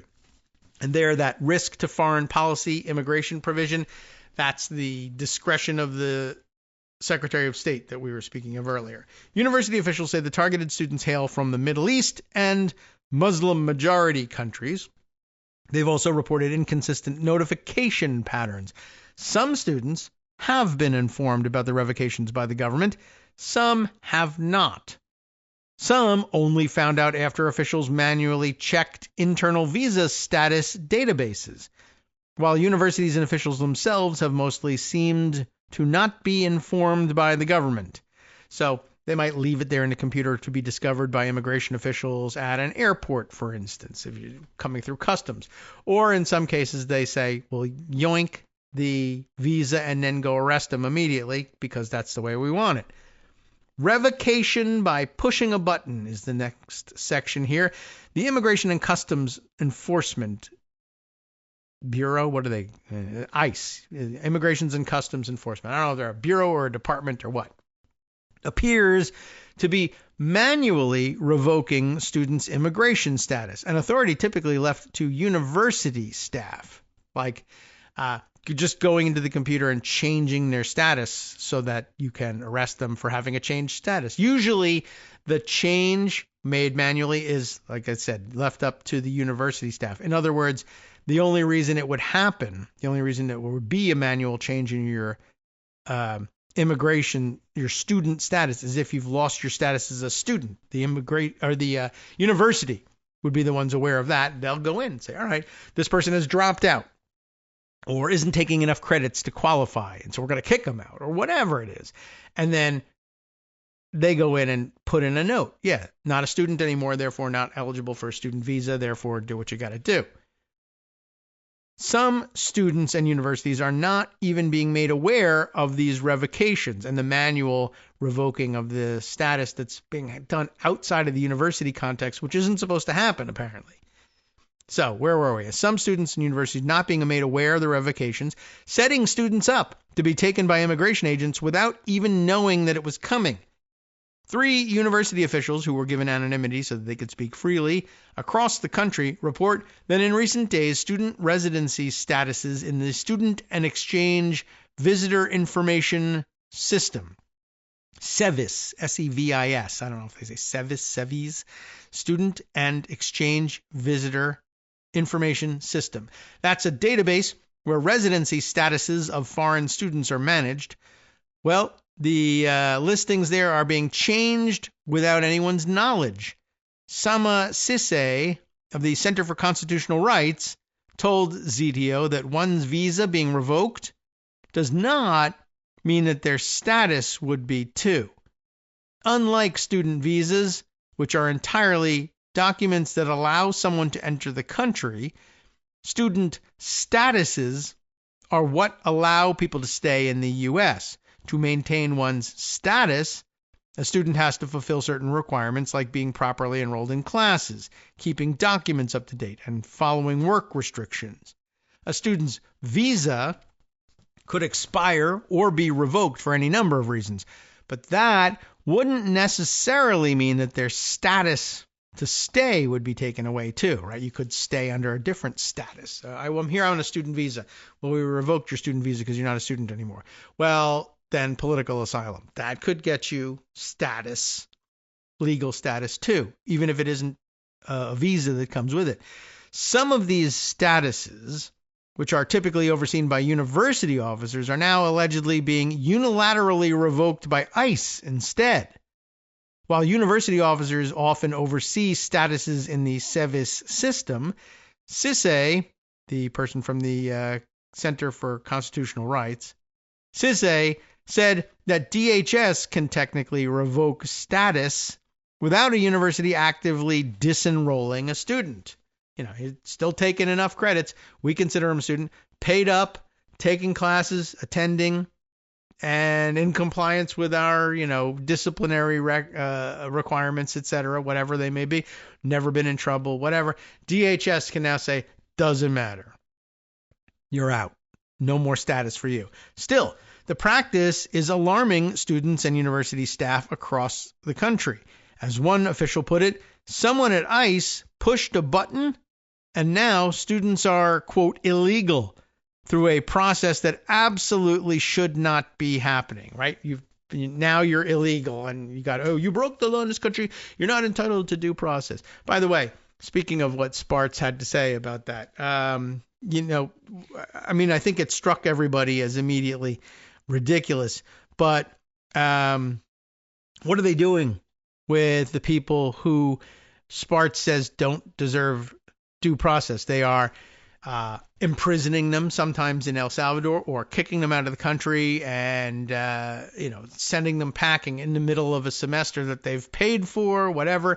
Why is due process so important? We kind of explained the whys, but how is it mentioned in the Constitution? Fifth Amendment, you've probably heard of that one, again, from police dramas. You can't make me testify against myself, right? I don't have to speak to you. I invoke the Fifth. Yeah. Well, there's a lot of things in the Fifth Amendment.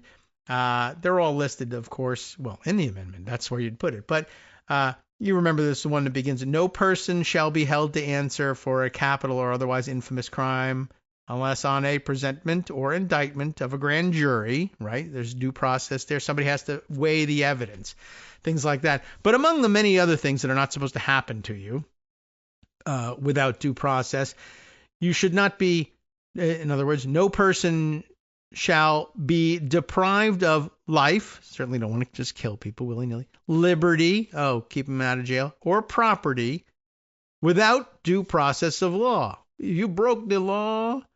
You don't deserve due process in this country. Well, what does that mean? How it does say no person, and remember that too. Well, that doesn't count because they're not American citizens. But it doesn't say that. It says no person shall be deprived of life, liberty, or property without due process of law. Well, you don't deserve due process. Well, deserve it or not, you're not allowed to do anything to me without due process. It says it right in the Fifth Amendment. No person. Doesn't matter whether I'm a citizen or not. Anyway, here they have it. Look, all that happens is somebody pushes a button, and that sounds like dodgy at work to me. Somebody pushes a button, and now I'm illegal. And Victoria Spartz says, because I'm illegal, no due process. That's not the way it works. What does the button say? I don't know. That is not how this works! Just another reminder. Anyway, it's too bad because the answer to that when you're in a van is... You lose!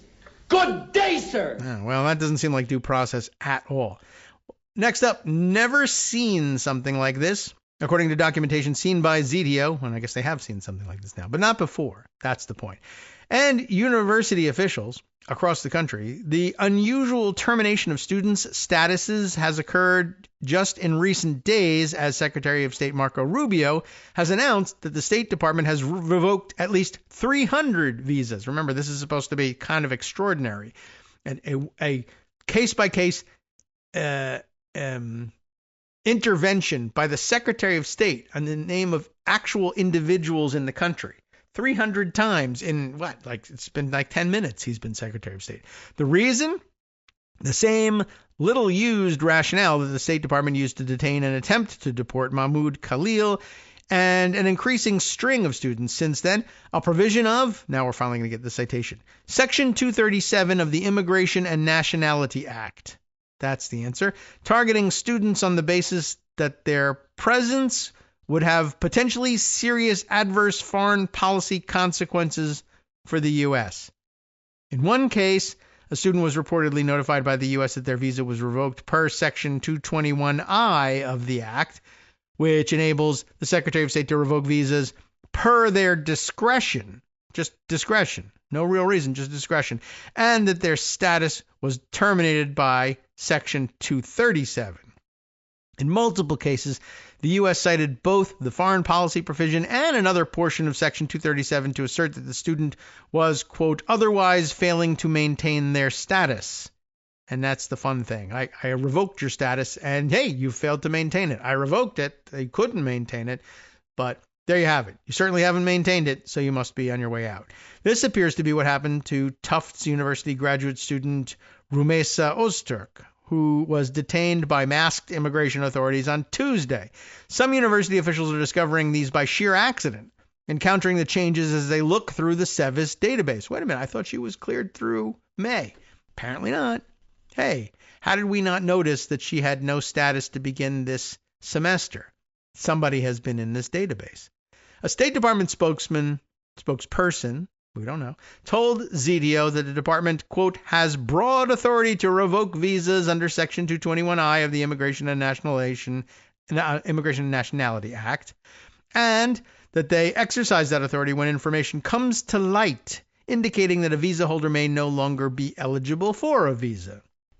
Generally, the department is not required to notify an individual of a visa revocation, but does so when the department determines it's practicable, the spokesperson continued, adding that the number of revocations is dynamic.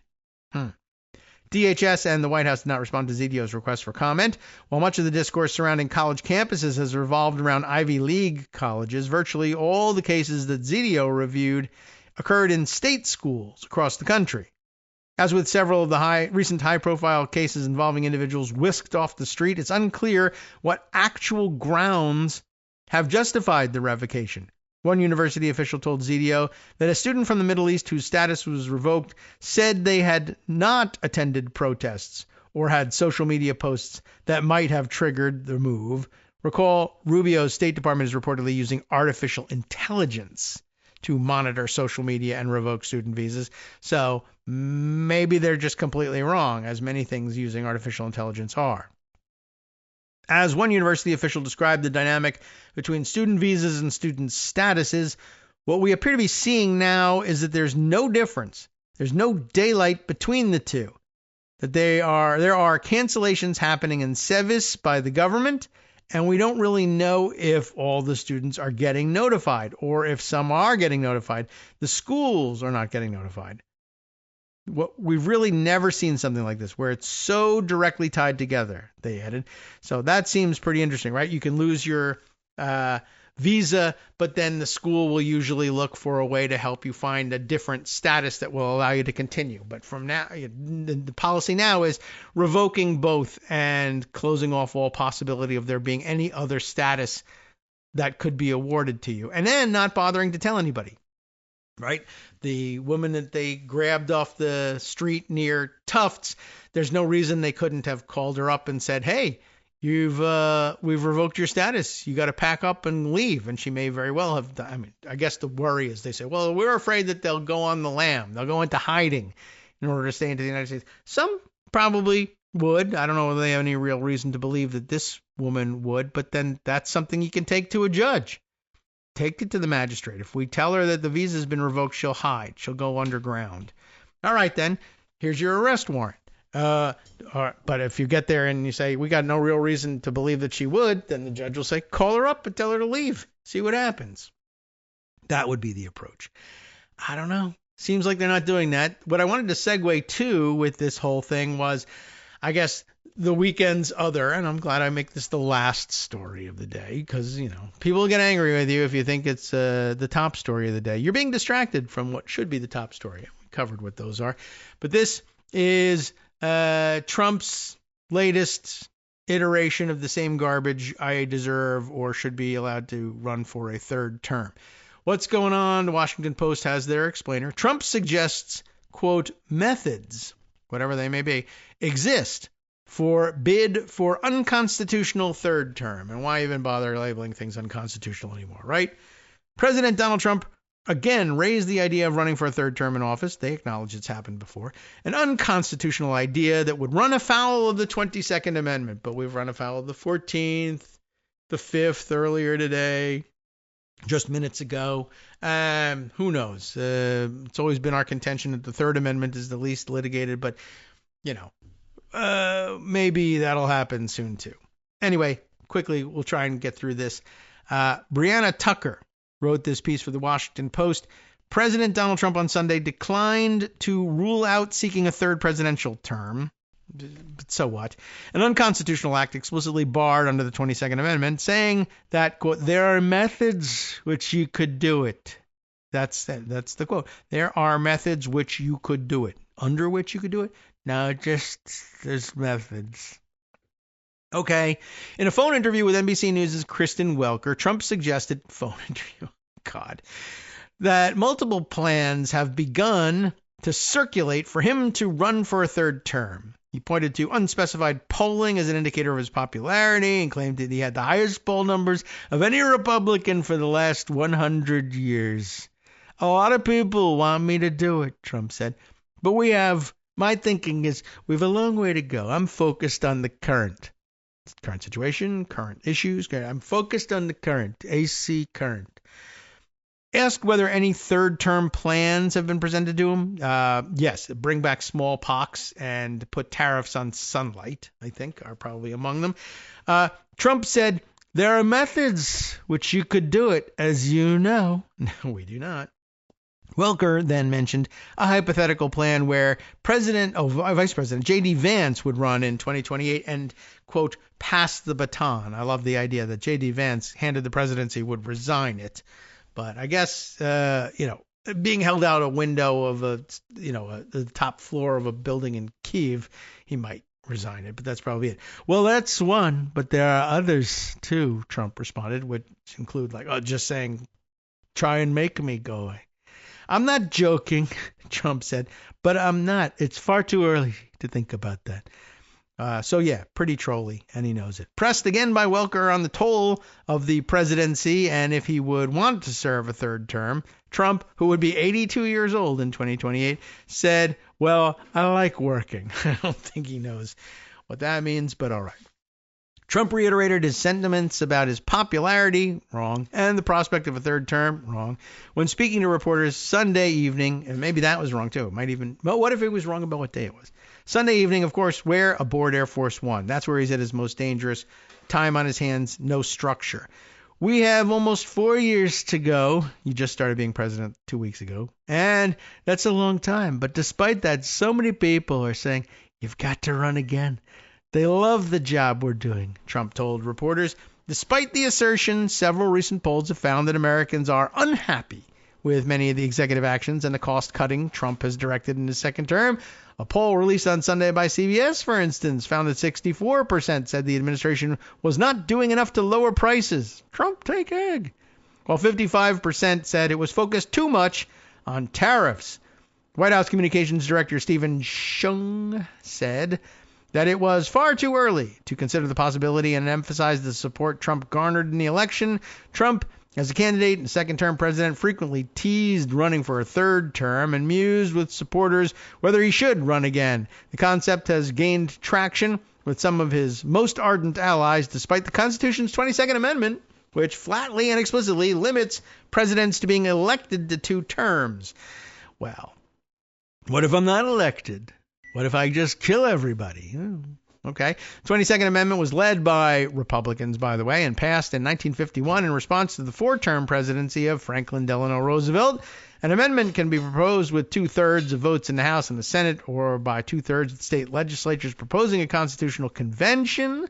Don't do it. 3/4 of the state legislators or conventions in 3/4 of the states must ratify the amendment to change the Constitution. but that's not happening.